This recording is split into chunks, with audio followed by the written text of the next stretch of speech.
At first, I thought it was a prank, until I saw the timestamp, 3:06 a.m. while my bedroom door was locked. The next night, I stayed awake pretending to sleep. At 3:04 a.m., my doorknob started turning slowly and someone whispered my name.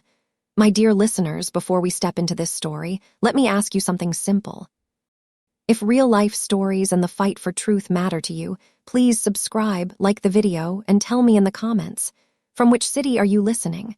I read every comment, and it's incredible to see this little family growing across cities and countries. All right, settle in. Your story begins now. Let me take you back to when my entire world felt safe, when I thought locked doors actually meant something. My name is Naomi, 27 years old, medium brown skin with long box braids that reached the middle of my back, usually dyed burgundy or honey blonde. I worked as a social media manager for a beauty company based in Atlanta, making $63,000 a year, completely remote. I lived alone in a one-bedroom apartment in the old 4th Ward neighborhood, $1,425 rent every month. It was a nice building, secure entrance, cameras in the hallways, coded locks on every door. I felt safe there, or at least I did before everything started. I'd been single for about 8 months after breaking up with my ex-boyfriend Marcus. The relationship had run its course, no drama, we just wanted different things. He moved to Charlotte for a job, I stayed in Atlanta. We texted occasionally, but that was it. My life was good. I had my work, my friends, my little apartment that I decorated exactly how I wanted it with plants and colorful art, and a cozy gray couch I'd gotten from West Elm for $1,847. The first photo arrived on a Tuesday morning, September 19th. I woke up at 7:48 a.m. to my phone buzzing with a text from an unknown number.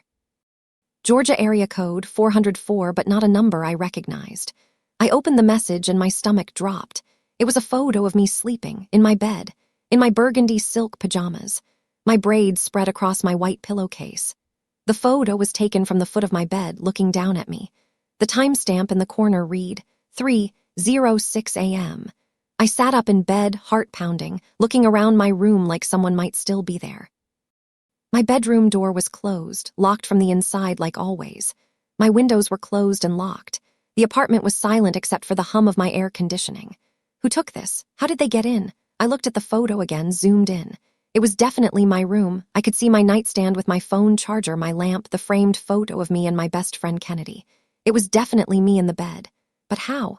I called Kennedy immediately. She answered on the third ring, voice groggy. Girl, it's not even 8 a.m. This better be good. Someone sent me a photo of myself sleeping, taken at 3 this morning, in my locked apartment. What? Naomi, that's not funny. I'm not joking. Look, I'm sending it to you right now. I forwarded her the photo, heard her gasp on the other end. Oh my God, Naomi, you need to call the police. And tell them what? Someone sent me a photo. Someone broke into your apartment and took a photo of you sleeping. That's breaking and entering, that's stalking, that's call the police. Right now. I hung up and called 911. An officer came to my apartment at 9:37 a.m. Officer Davis, a black man in his early 40s with kind eyes and a calm demeanor.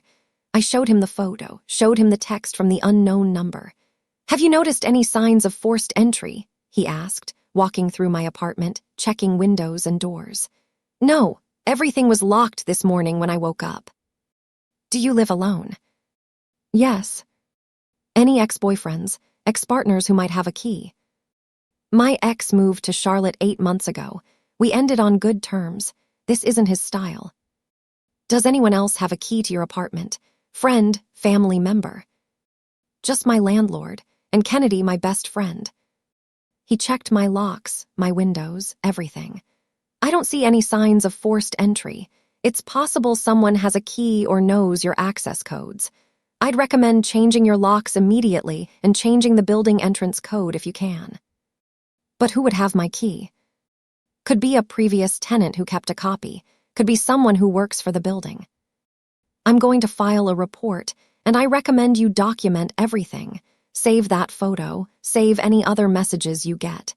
If this continues, we can investigate further. After he left, I called my landlord, Mr. Peterson.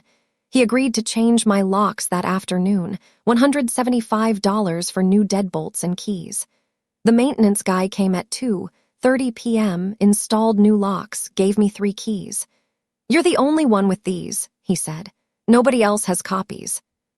That night, I checked every lock 3 times before bed. Windows all locked, door deadbolted, chain on. I kept my phone next to me, pepper spray on my nightstand that I'd bought from Target for $12.99.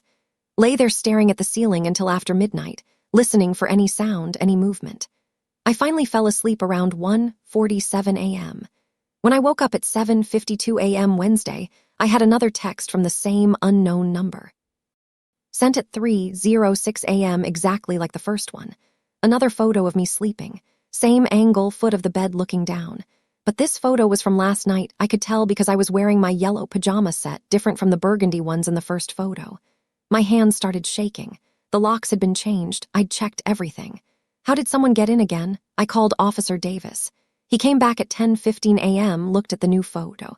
"This is escalating," he said. "Whoever this is, they were in your apartment again last night, even with new locks." "How is that possible?" "I don't know.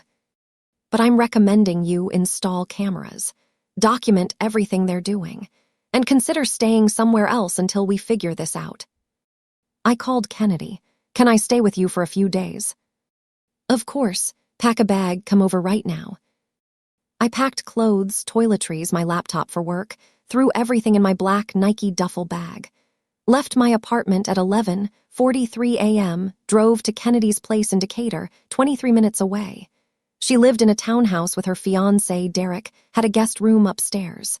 "You're staying as long as you need," she said when I arrived.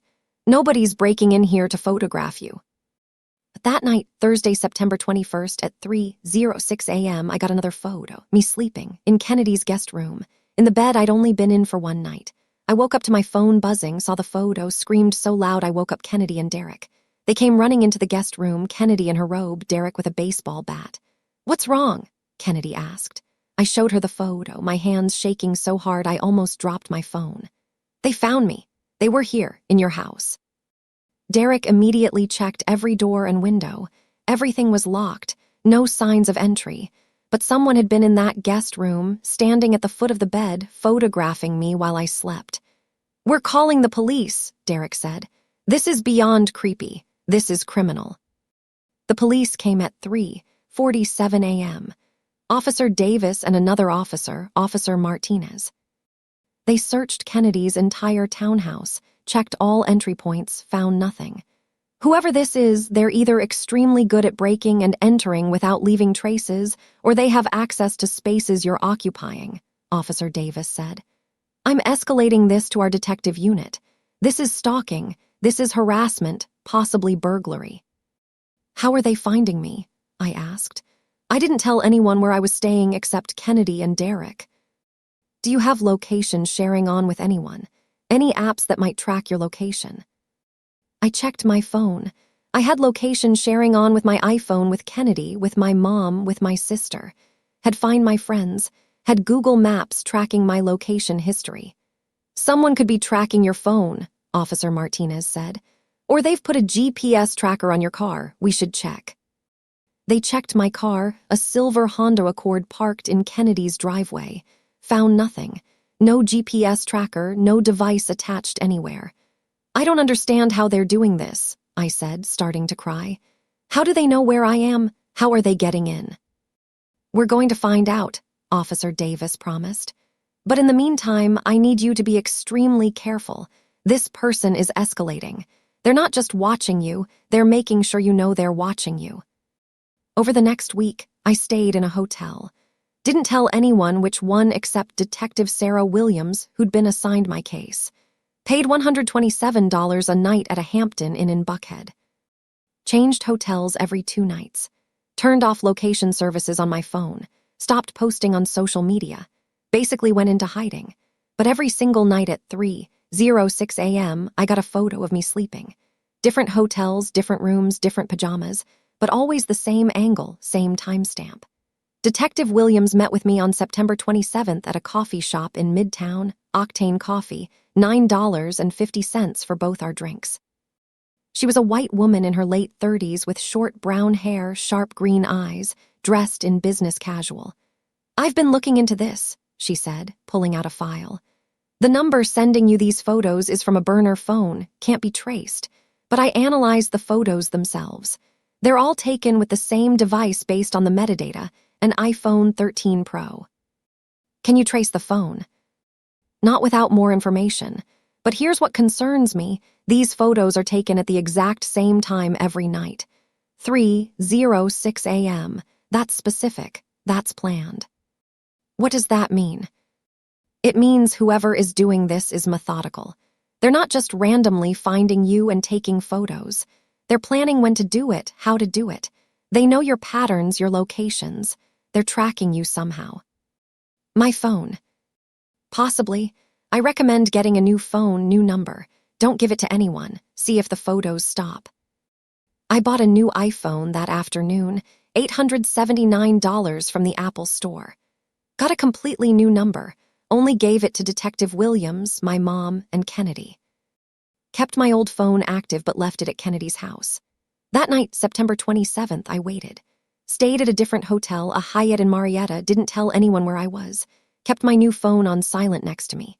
At 3:06 a.m., my new phone buzzed. A text from an unknown number. A photo of me sleeping. In that exact hotel room. I sat up in bed, turned on every light, checked the door, chain still on, deadbolt locked. Checked the windows, locked. Checked the closet, the bathroom, under the bed. Nobody there. But someone had been there. Someone had taken that photo. I called Detective Williams immediately, even though it was 3 a.m. "They found me again," I said when she answered. "New phone, new number, different hotel. They still found me."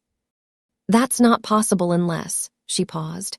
"Naomi, I need you to check your belongings, everything you've been carrying with you. Bags, clothes, everything. There might be a tracking device." I dumped my duffel bag on the hotel bed. Went through every pocket, every item. My clothes, my toiletries, my laptop case. Found nothing. Then I checked my purse. A black Michael Kors bag I'd had for over a year, $298 from Macy's. Went through every compartment. In the interior zipper pocket, hidden under the lining, I felt something small and hard. I ripped open the lining. Inside was a tiny black device, no bigger than a quarter, with a small blinking red light. A GPS tracker. "I found it," I said to Detective Williams, my voice shaking. "There's a tracker in my purse." "Don't touch it with your bare hands. Use a tissue or glove. We need to preserve any fingerprints." I used a hotel tissue to carefully remove the tracker, put it in a plastic bag from my luggage. "How long has this been in there?" I asked. "Could be weeks, could be months. Someone planted it and has been following your every move." The next morning, I met Detective Williams at the police station at 9:00 a.m. She took the tracker, sent it to the lab for analysis. Fingerprint testing, device tracking, everything. "This changes things," she said. "This is concrete evidence of stalking. We can trace where this device was purchased, possibly who purchased it. But I need you to think, who has had access to your purse? Who could have planted this?" I thought back over the past few months. My purse went everywhere with me: work, restaurants, Kennedy's house, my apartment. I set it down in coffee shops, in my car, at my desk. Dozens of people could have had access to it for the few seconds it would take to slip a tracker inside. "I don't know," I said. "It could be anyone." The lab results came back 3 days later. The GPS tracker was purchased from Amazon 2 months ago, July 28th, shipped to a PO box in Atlanta. No name on the account, paid for with a prepaid Visa gift card. "Whoever this is, they've been planning this for at least 2 months, Detective Williams said. "They bought the tracker, planted it, and have been following you ever since." "But the photos only started 2 weeks ago." "Which means they were watching you for 6 weeks before they started sending photos, building up to this, escalating." That thought made me sick. Someone had been tracking me, following me, watching me for weeks before I even knew. Detective Williams had me come into the station for a full interview on October 2nd. Sat in an interview room with her and another detective, Detective Marcus Johnson, a black man in his 50s with a serious expression. They asked me hundreds of questions. "Have you noticed anyone following you? Strange cars, people watching you. No, nothing. Any new people in your life? New friends, coworkers, neighbors? I thought about it. There's a new guy who moved into my building in July. Unit 3B, down the hall from me. I've seen him a few times in the hallway elevator. He always says hi, seems friendly. What's his name? I don't know. We've never actually talked beyond hellos. We'll look into it. Anyone else? There's a guy who works at the coffee shop I go to, Ebrick Coffee on Boulevard. He knows my order, always makes small talk. But that's just customer service, right? Could be, or could be something more. We'll check him out too. They also asked about my ex-boyfriend Marcus, my coworkers, my friends' partners, anyone who might have access to my life. Over the next week, Detective Williams investigated everyone. Interviewed my neighbor in 3B. His name was Jason, worked in tech, had lived there since July. He had an alibi for several of the nights photos were taken, was out of town visiting family. Ruled him out. Interviewed the barista at Ebrick. His name was Carlos, had worked there for 3 years, lived with his girlfriend, also had alibis. Ruled him out too. Whoever this is, they're not someone obvious in your life, Detective Williams said on October 9th. They're staying hidden, staying anonymous, but they're clearly obsessed with you. The photos kept coming, every night at 3:06 a.m. I'd been staying in different hotels, changing locations constantly, but they always found me. Even without the GPS tracker, I'd thrown away that purse, bought a new one, checked all my belongings for more devices. But they still found me. On October 12th, I decided to do something drastic. I stayed awake. Didn't sleep at all. Sat in my hotel room chair fully dressed, lights on, watching the door and windows. At 3:04 a.m., I heard footsteps in the hallway outside my room. Soft, careful footsteps. They stopped outside my door. My heart was hammering. I grabbed my phone, ready to call 911, watched the door handle. It started turning. Slowly, carefully, someone was trying to get in. I know you're out there, I said loudly. The police are on their way. The door handle stopped moving. The footsteps ran down the hallway. I called 911, called Detective Williams, told them someone had tried to enter my room. Police arrived at 3:18 a.m., searched the hotel, checked security footage. The cameras showed a person in a dark hoodie, face covered, approaching my door at 3:03 a.m., trying the handle, then running when I yelled. They went down the back stairs, disappeared into the parking lot before cameras could catch them. They're getting bolder, Detective Williams said when she arrived at 3:52 a.m. First just photos, now trying to actually enter your room. How are they finding me? I don't have any trackers. I haven't told anyone where I'm staying. She looked at me seriously. Naomi, I think they might be following you, physically following you when you drive to these hotels, watching from a distance. That thought terrified me. You mean they're just out there, watching me all the time? It's possible. Tomorrow, I want you to try something.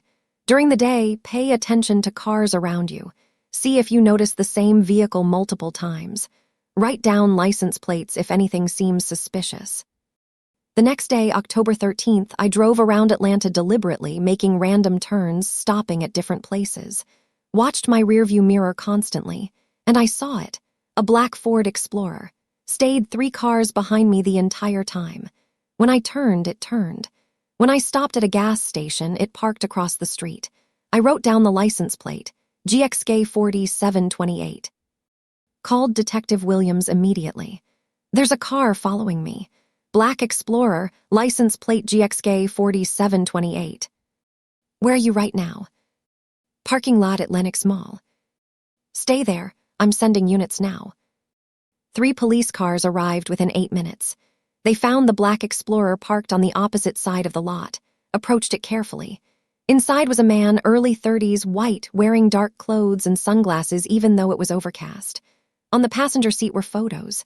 Dozens of photos, all of me, sleeping, walking in my car at coffee shops, some from weeks ago. His name was David Mitchell, 32 years old. Worked as a janitor at the building where my beauty company's headquarters were located. He cleaned offices at night. He'd been watching me for months. Started by seeing me in video meetings when he cleaned conference rooms with screens still on. Became obsessed. Found out where I lived. started following me. Somehow got access to a master key for my apartment building. Security would later discover he'd stolen it from the building manager's office. Used it to enter my apartment while I slept. Plant the tracker. Take photos. Detective Williams told me all this on October 14th at the police station. David Mitchell had been arrested, charged with stalking, burglary, harassment, trespassing. They'd searched his apartment, found hundreds more photos of me, found equipment for making keys, found notes about my schedule, my patterns, where I went. He's been obsessed with you for at least 4 months, she said. Since June. He's the one who's been sending the photos, tracking you, breaking into wherever you were staying. How was he getting into hotel rooms?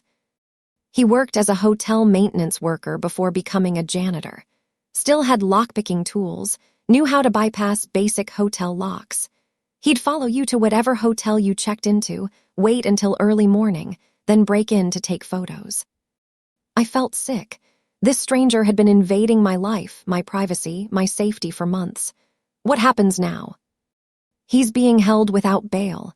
The prosecutor is confident we have a strong case. We have the tracker, the photos on his phone and in his apartment, the stolen master key, hotel security footage. He's looking at serious prison time. The relief I felt was overwhelming. They'd caught him. It was over. But it wasn't over. Not really. Over the next few weeks, more details emerged. David Mitchell had been planning to escalate beyond just photos. Police found duct tape, rope, and chloroform in his car, a journal describing fantasies about kidnapping me, plans for how he'd do it, where he'd take me. You were in serious danger, Detective Williams told me on October 28th. If we hadn't caught him when we did, this could have ended very differently. The trial was scheduled for January. In the meantime, I had to rebuild my life. Moved out of my old apartment, couldn't go back there knowing he'd been inside, standing over me while I slept. Found a new place in Virginia Highland, $1,575 a month, ground floor with a security system, bars on the windows. Started seeing a therapist, Dr. Jasmine Cooper, a black woman in her 40s who specialized in trauma and stalking victims. Her office was in Buckhead, $140 per session with my insurance. You're experiencing hypervigilance, she said in our first session on November 3rd. Your brain is trying to protect you by being constantly alert for danger. That's a normal trauma response. I can't sleep with the lights off. I check my locks 10 times every night. I panic if I see a black SUV. Is that normal? After what you've been through, absolutely. Your sense of safety was shattered. It's going to take time to rebuild that. I couldn't work properly for weeks. My boss, Rachel, was understanding. She'd known about the stalking situation, but I could feel myself falling behind on projects, missing deadlines, unable to focus. Kennedy stayed with me most nights in November, slept on my couch because I was too scared to be alone. Derek was patient about it, understanding that I needed her. You saved my life, I told her one night in mid-November. We were sitting on my couch watching Insecure, eating pizza from Antico, $42.75 for 2 pies. If you hadn't insisted I call the police that first morning, if you hadn't pushed me to keep fighting this, I don't know what would have happened. You would have figured it out, she said. You're strong, Naomi. But I didn't feel strong. I felt broken. The preliminary hearing was on December 6th. I had to sit in a courtroom while they presented evidence against David Mitchell. Had to see him sitting at the defense table in an orange jumpsuit, looking small and pathetic. He wouldn't make eye contact with me. His lawyer tried to argue for a psychiatric defense, claimed David had a mental illness that made him unable to understand his actions were wrong. The judge wasn't buying it. Mr. Mitchell clearly knew what he was doing was illegal, Judge Maria Santos said. He took deliberate steps to hide his identity, to avoid detection. That demonstrates premeditation and understanding of wrongdoing. This case will proceed to trial. The trial started on January 15th. I had to testify on January 17th. Walked into that courtroom wearing a navy blue dress and heels, hands shaking, Kennedy and my mom sitting in the gallery for support. The prosecutor, Assistant District Attorney James Wilson, a black man in his 40s, asked me to describe everything. The photos, the fear, moving hotels, finding the tracker, the night someone tried to enter my room. How did this make you feel? He asked. Terrified. Violated, like I had no control over my own life. He was watching me constantly, invading my most private moments. I couldn't sleep, couldn't eat, couldn't function. He took away my sense of safety. David Mitchell's lawyer tried to make it seem like I was overreacting during cross-examination. "Ms. Hayes, isn't it true that Mr. Mitchell never actually harmed you physically? He broke into my home multiple times. He tracked my every movement. He planned to kidnap me. But he didn't actually do any of those things. He took photos. He terrorized me for months. He made me afraid to sleep in my own home." The jury looked sympathetic. I could see them understanding what I'd been through. The trial lasted 6 days. On January 23rd, after 4 hours of deliberation, the jury came back with guilty verdicts on all counts: stalking, burglary, criminal harassment, attempted kidnapping based on the materials found in his car. Sentencing was set for February 10th. The judge gave David Mitchell 12 years in prison. "Mr. Mitchell, you engaged in a calculated campaign of terror against Ms. Hayes," Judge Santos said. "You invaded her privacy, her home, her sense of security. You planned to escalate to physical violence. The sentence reflects the severity of your crimes and the trauma you caused." 12 years. He'd be 44 when he got out. I'd be 39. After sentencing, I met with Victim Services Coordinator Lisa Rodriguez. She explained what resources were available to me: continued therapy, support groups, a victim's compensation fund that could help with expenses related to the stalking. "You're a survivor," she said. "What you went through was horrific, but you came out the other side. That takes incredible strength." I didn't feel strong, but I was trying. By March, 4 months after David Mitchell's arrest, I was starting to feel more like myself, still in therapy every week, still checking my locks obsessively, but sleeping better, working better, laughing again. Kennedy and Derek got married on March 25th at a venue in Piedmont Park. I was her maid of honor, wore a burgundy dress, had my hair in a new style, long goddess locks instead of braids, smiled for photos, danced at the reception. Had moments of genuine happiness. In April, I started a new job. Different company, higher pay, $71,000 as a senior social media manager for a tech startup. Fresh start, new office building downtown, new coworkers who didn't know about my stalking situation. Went on my first date since everything happened in May. His name was Jordan, met him through a friend of Kennedy's, worked as a teacher. We went to dinner at Ponce City Market, $78.50 for both of us. He was kind, funny, didn't push when I said I wasn't ready to have him pick me up from my apartment yet. We dated casually for a few months. He was patient with my trauma responses, my need to always know where exits were, my discomfort with surprise touches. We broke up amicably in August. He wanted something more serious. I wasn't ready. "I understand," he said when we had the conversation at a coffee shop in Virginia Highland. "You've been through something massive. Take all the time you need." By October, 1 year after David Mitchell's arrest, I was in a completely different place. Still healing, still working through trauma, but functioning. Thriving, even. Got promoted at work, making $78,000 now. Moved to a new apartment with better security, $1,725 a month, but worth it for the peace of mind. Started a support group for stalking victims, meeting twice a month at a community center. "Your story can help other people," Dr. Cooper said in one of our sessions. "You survived something terrifying. Sharing that survival can give hope to others going through it." In the support group, I met other women who'd been stalked, terrorized, violated, heard their stories, shared mine. We helped each other heal. One woman, Tasha, 34, had been stalked by a coworker for 9 months. "How did you get through it?" she asked me. "Therapy, support from friends and family, and understanding that it wasn't my fault. None of it was my fault. The shame belongs to him, not me."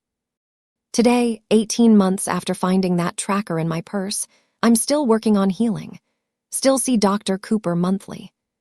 Still have nights where I check the locks 3 times. Still feel a flutter of panic when I see someone with a camera phone pointed in my direction. But I also have good days. Great days, even. Days where I don't think about David Mitchell at all. Days where I feel safe in my apartment, in my life, in my skin. I've learned some important things through all this. Trust your instincts. If something feels wrong, it probably is. Don't dismiss your fear as paranoia. Document everything. Those photos I saved, those texts I kept, they were crucial evidence. Without documentation, stalkers can claim you're overreacting or imagining things. Get help immediately. Don't wait, don't hope it'll go away on its own. Call the police, call a domestic violence hotline, tell someone you trust. Install security measures. Cameras, good locks, alarm systems. Yes, they're expensive, but your safety is worth it. And know that you can survive this. You can heal from this. It'll take time, it'll take work, but you can build a life where you feel safe again. David Mitchell is in prison. He'll be there for years. He can't hurt me anymore. And I'm free to live my life without fear. That's what healing looks like, not forgetting what happened, but not letting it define me anymore either.